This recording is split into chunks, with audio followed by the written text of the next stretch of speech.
Baik, bismillahirrahmanirrahim. Assalamualaikum warahmatullahi wabarakatuh. Kali ini kita akan membahas terkait dengan salah satu topik dalam listrik, mata kuliah listrik magnet, lebih tepatnya yaitu medan listrik yang diakibatkan oleh muatan yang distribusi secara kontinu ya, atau distributed charge continue ya. Ada tiga ya sebenarnya. Kalau kita bicara terkait dengan distribusi muatan kontinu itu ada ketika dia dalam garis ya. Ini jadi kita akan bicara tiga hal. Ini yang pertama, kemudian yang kedua ya. Yang pertama kalau dia garis, yang kedua kalau dia dalam bentuk luasan atau dua dimensi, dan yang ketiga dalam bentuk bentuk volume ya. Kita akan membahas tiga ini dan mungkin disertai dengan satu atau dua contoh soal ya. Namun sebelum itu jangan lupa untuk klik tombol subscribe, like, dan komen ya. Semoga kami termotivasi untuk membuat video-video yang lebih baik berikutnya. Nah, yang pertama ya, medan listrik eh, medan listrik oleh muatan kontinu ya, oleh eh, muatan yang terdistribusi kontinu, terdistribusi secara kontinu ya, kontinu. Nah, saya pikir kita sudah paham betul apa itu kontinu gitu. Jadi kalau kita punya sebuah benda bermuatan ya, kemudian muatan terdistribusi secara kontinu di dalam benda ini, kita bisa ngambil satu elemen ya. Kalau di sini ada satu titik itu ya. Kalau di sini ada satu, kita ngambil satu elemen ya. Kalau ini secara garis besar ini muatannya Q keseluruhan. Kalau satu elemen kecil ini berarti kita nyebutnya dq gitu. Ya.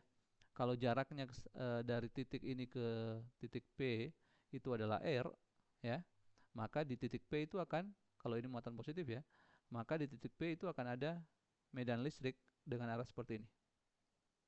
Dan karena dia diakibatkan oleh elemen muatan dq, maka kita nyebutnya ini adalah DE gitu ya. Nah, bagaimana kita bisa menentukan berapa besar medan listrik atau medan listrik total ya? Berapa medan listrik total ya? Medan listrik total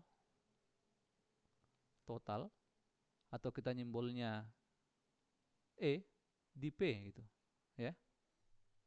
Nah, seperti itu. Nah, kalau kita mau mendapatkan DE eh, E ya, E-nya dulu, maka E tentu saja adalah integral dari DE ya. Nah, kita nyebut ini persamaan satu, tidak apa-apa gitu ya. Selanjutnya, nah, berdasarkan apa yang sudah kita ketahui sebelumnya ya, bahwa kalau kita bagi dalam koordinat kartesian ya, jika dalam koordinat kartesian ya, jika dalam koordinat kartesian, koordinat kartesian ya, kartesian atau x, y, dan z ya, maka kita bisa membagi nih bahwa akan ada tiga nah, dalam hal ini saya maksud dalam arah sumbu x ya, tentu saja itu adalah uh, integral dari dx. Dalam arah sumbu y juga ada, itu adalah integral dari DEY, dan begitu juga dalam arah sumbu z, itu adalah integral DE DEZ ya. Secara garis besar seperti itu. Nah, sekarang kita bisa menentukan DE sendiri ya. Kalau kemarin di awal kuliah kita sudah tahu bahwa ini adalah seperempat pi ya, epsilon 0 ya, Q per R pangkat 2 ya. Maka kalau DE itu tentu saja sama ya, seperempat pi epsilon 0 dikali dengan, karena ini DE atau elemen medan listriknya, maka tentu saja ini penyebabnya adalah elemen muatannya sendiri juga gitu ya, R pangkat 2 ya. Seperti itu. Kita sebut saja ini persamaan 2. Nah, seperti itu. Nah, selanjutnya bagaimana kita akan mengaplikasikan ke dalam eh, rapat muatannya gitu ya. Nah, ada tiga ya rapat muatan. Yang pertama kita akan bahas, pertama adalah eh, rapat muatan panjang ya, atau linear charge density kita nyebutnya. Linear charge density. Kita nyebut saja gitu ya, linear charge density. Ini kita simbolkan besarannya lambda gitu ya. Nah, linear charge density ini kalau dia terdistribusi pada garis ya atau line ya. Nah, lambda ini kita rumuskan dengan persamaan 2Q per ds. Dengan ds ini elemen panjang gitu. Jadi kalau kita punya itu garis,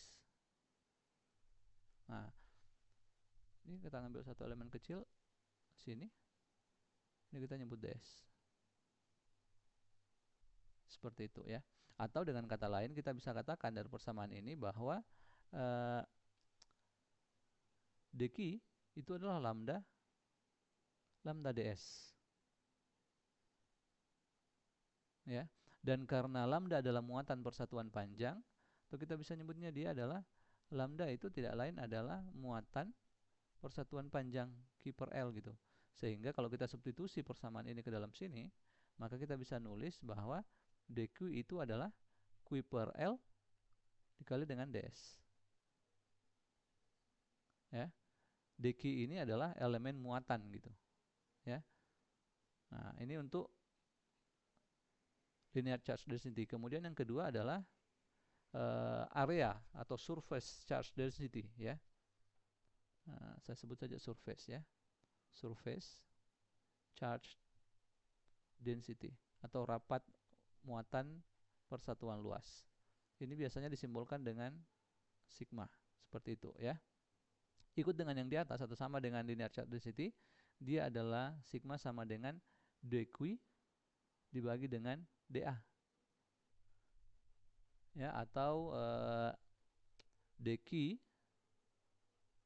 itu adalah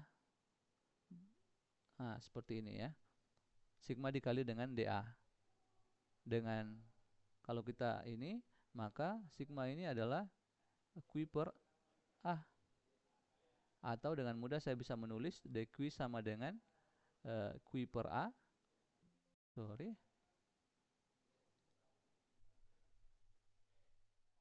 Apa ini? Aduh. Sorry, saya kembalikan lagi. Q per A dikali dengan dA. Nah, seperti itu ya.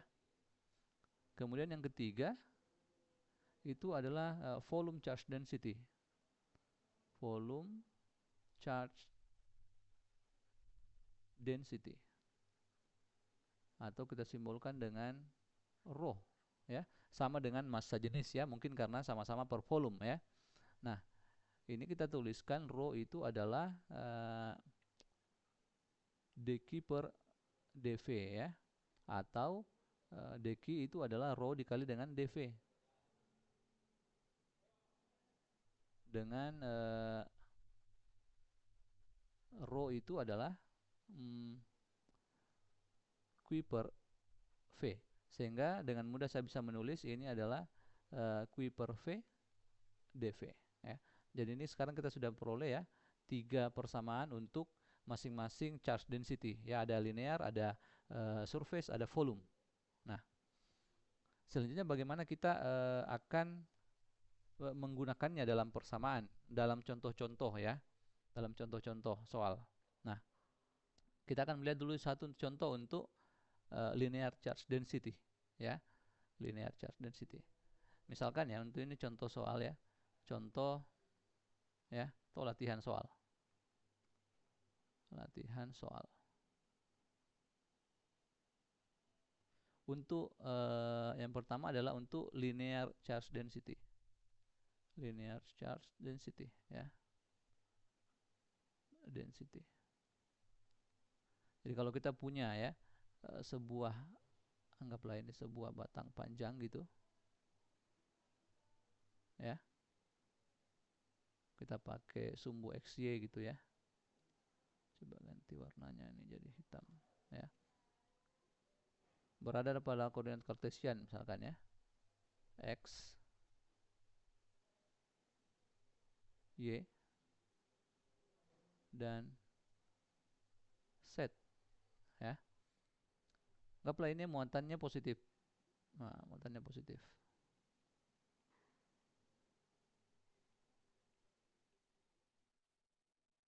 Kemudian kita tinjau salah satu titik P di sini. Pertanyaannya adalah tentukan medan listrik total di P. Nah, seperti itu. Nah, yang paling penting yang pertama kita harus lakukan adalah kita harus memilih dulu elemen muatannya gitu ya. Anggaplah kita ngambil satu elemen muatan di sini. Ya, anggap sepanjang itu. Berarti ini adalah deki, ya. Dan ini karena ini di sumbu set, maka panjangnya ini tentu saja kita nyebutnya d set. Sehingga deki adalah lambda d set, ya. Seperti itu. Nah, kalau ini jaraknya, ya, saya kembali menggunakan warna merah. Jaraknya dari ini, elemen ini ke sana adalah R, maka tentu saja di sini akan ada DE. Ya. Ini terlalu pendek gambarnya, saya coba hapus dulu.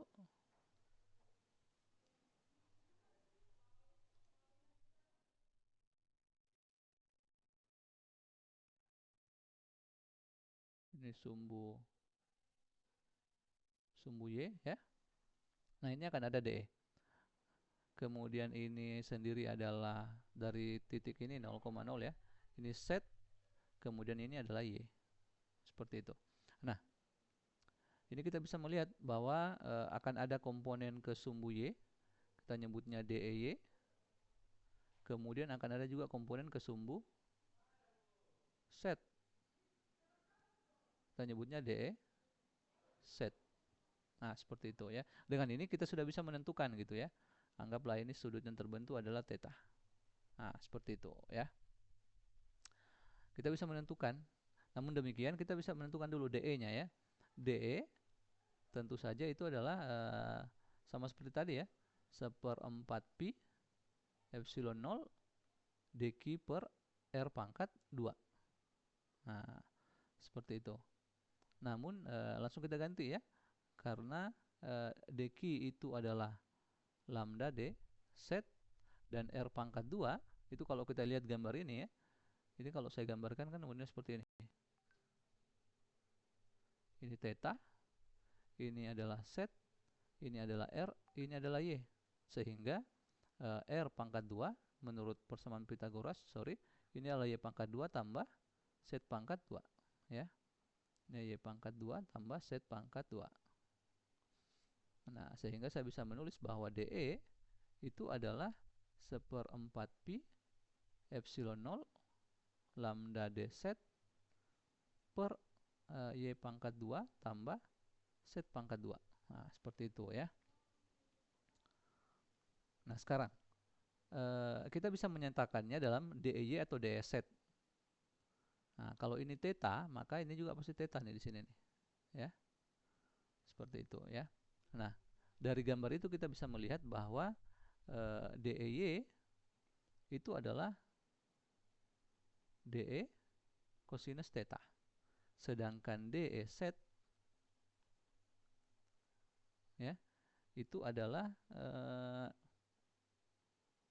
DE sinus theta. Nah, seperti itu ya. Oke. Nah, selanjutnya kalau kita tinjau DE set ya, pada sumbu set ya, pada sumbu set sendiri itu akan terbentuk ada yang ke atas dan ke bawah ya. Ada DE set ke atas dan ke bawah ya, sama besar ya, karena kalau di sini juga ada ya, kalau kita ngambil ada juga di sini, maka itu juga akan menghasilkan DE set yang arah ke bawah sama besar, sehingga kalau kita jumlahkan pada sumbu set itu DE nya sama dengan 0 pada set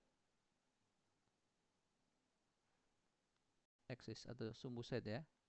Artinya apa? Yang mempengaruhi DE itu hanya ada di sumbu Y saja ya. Ya. Atau D atau E ya.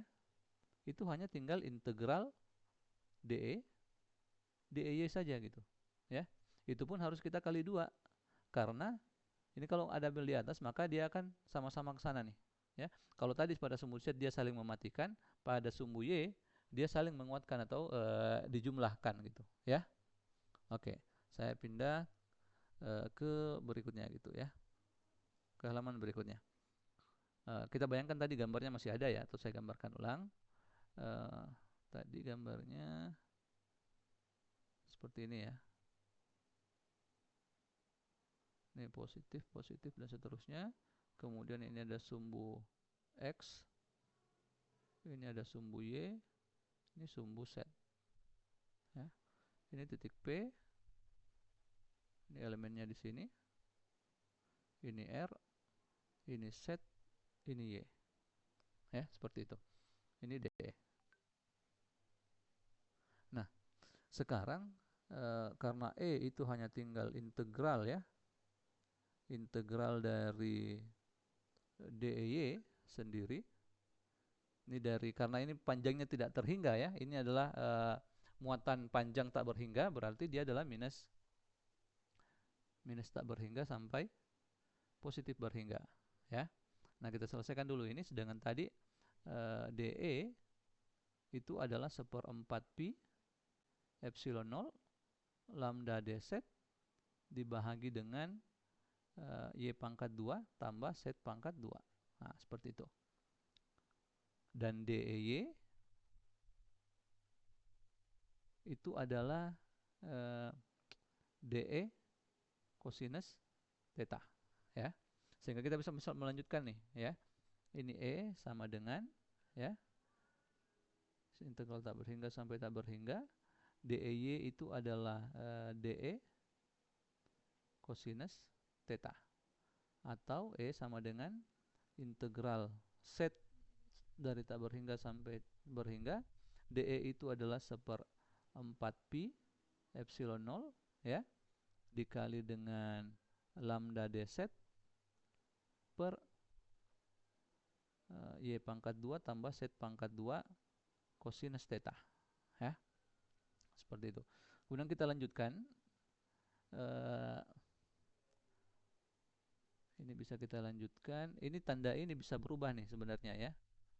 Kalau ini sekalian sudah kita kali 2 di depannya, sama seperti tadi di depan ya, yang ini yang saya maksud. Ini kalau kali 2 maka itu artinya kita hanya mengambil satu bagian saja ya, apakah yang di atas saja atau yang di bawah saja. Sehingga kalau ini kali 2 maka ini bukan lagi dari minus tak berhingga sampai tak berhingga, tapi dari 0 sampai positif tak berhingga ya. Nah, ini saya tulis ulang, 1/4 pi epsilon 0 lambda dz per y pangkat 2 tambah z pangkat 2 cosinus theta.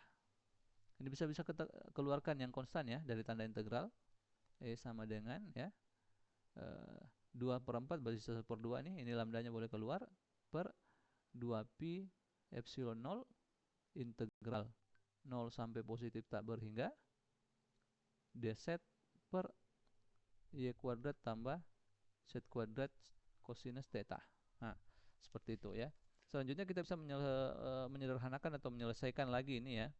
Kalau kita lihat bahwa dari gambar ini, kalau ini adalah theta ya, atau saya gambar sini, ini adalah y dan ini adalah z, yang ini theta, maka kita bisa melihat bahwa tangen theta sendiri itu sama dengan z per y. Ingat ya, kita butuh dz nih ya, atau z sama dengan y tangen theta, atau dz kalau kita diferensialkan itu adalah ini y secant kuadrat theta d theta ya. Kalau ini harus dilihat secara matematik dulu nih ya. Ingat kembali trigonometrinya ya. Nah, kalau itu kita masukkan ke dalam persamaan ini ya, ini saya kasih tanda seperti ini, maka E sama dengan, bisa langsung saya masukkan saja, lambda per 2 pi epsilon 0 integral 0 sampai tak berhingga ya, y sek kuadrat theta per kali cos theta per Y pangkat 2 tambah Z pangkat 2 d theta ya. Jangan lupa bahwa sec itu theta itu adalah seper cos ya, seper cos theta ya, atau cos sama dengan seper sec, sehingga ini bisa menjadi E sama dengan lambda per 2 pi epsilon 0. Ini nya boleh keluar ya, integral 0 sampai tak berhingga. Ini cos itu adalah seper sec, berarti secant kuadrat theta dikali dengan cos kuadrat theta itu tinggal sec theta d theta per Y pangkat 2 tambah Z pangkat 2. Nah, seperti itu ya. Selanjutnya kita bisa sederhanakan nih ya. E sama dengan ini lambda Y per 2 pi epsilon 0 integral 0 sampai tak berhingga. Ini sec theta d theta dibahagi dengan, boleh Y-nya, Y kuadratnya boleh saya keluarkan nih, 1 tambah Z kuadrat per Y pangkat 2. Nah, seperti itu. Nah, setelah seperti itu, ini Y kuadratnya boleh keluar nih ya. Kemudian mati dengan yang di atas 1 ya. Sehingga ini tinggal lambda per 2 pi epsilon 0 Y ya. Integral 0 sampai tak berhingga. Seperti itu. Yang di atasnya tetap sec theta d theta per yang di bawah sini ini tinggal 1 tambah tangen kuadrat theta. Nah, seperti itu ya. Jelas ya, karena tadi ini Z per Y itu adalah tangen theta, berarti kalau Z kuadrat per Y kuadrat itu adalah tangen kuadrat theta. Yang perlu diingat juga adalah 1 tambah tangen kuadrat theta itu adalah identitas trigonometri ya. Itu sama dengan secant kuadrat theta. Seperti itu ya. Sehingga kita pindah ke halaman berikutnya. Semoga kita masih ingat bahwa E yang tadi adalah saya tulis ulang persamaannya saja, 2 pi epsilon 0 sampai tak berhingga sec theta d theta dibahagi dengan secant kuadrat theta ya. Seperti itu ya. Nah, sekarang sec per sec ya. Ini kan tinggal seper secant kuadrat theta. Seper secant theta, seper cos ya. Sehingga ini boleh saya tulis E sama dengan lambda per 2 pi epsilon 0 integral 0 sampai tak berhingga. Ini tinggal seper sec atau sama dengan cos theta d theta. Nah, dengan ini mudah ini kita mengintegralkan gitu. Namun kalau sebelum kita integralkan kita harus ubah dulu, karena ini tadi ini ukuran panjang nih batas-batasnya. Nah, sekarang ini theta atau sudut. Nah, kalau ini 0 berarti jelas 0. Kalau ini adalah pi per 2 ya. Nah, kalau kita integralkan E sama dengan lambda per 2 pi epsilon 0 integral 0 sampai pi per 2 belum ya, cos theta d theta ya. Kalau sudah kita integralkan ini menjadi E lambda per 2 pi epsilon 0 sinus theta, karena integral dari cos theta adalah sinus theta.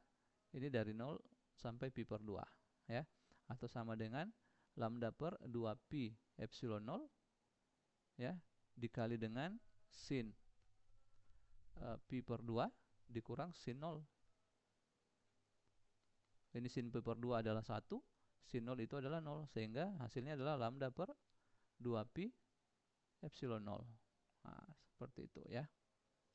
Ini adalah besarnya muatan total yang dihasilkan oleh sebuah muatan panjang yang sangat panjang gitu ya.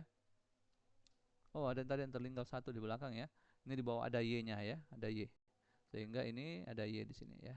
Nah, ada Y, ada Y, ada Y, ada Y, ada Y, ada Y. Ya, baik. Ini adalah medan listrik total oleh muatan linear yang sangat panjang. Nah, seperti itu ya. Baik, demikian dulu contoh video untuk linear charge density ya. Silakan meninggalkan komentar jika ada yang ingin ditanyakan atau ada yang keliru dalam video ini. Terima kasih banyak dan tetap nonton video-video dari AIFA Foundation. Terima kasih, AIFA Academy ya. Terima kasih. Assalamualaikum warahmatullahi wabarakatuh.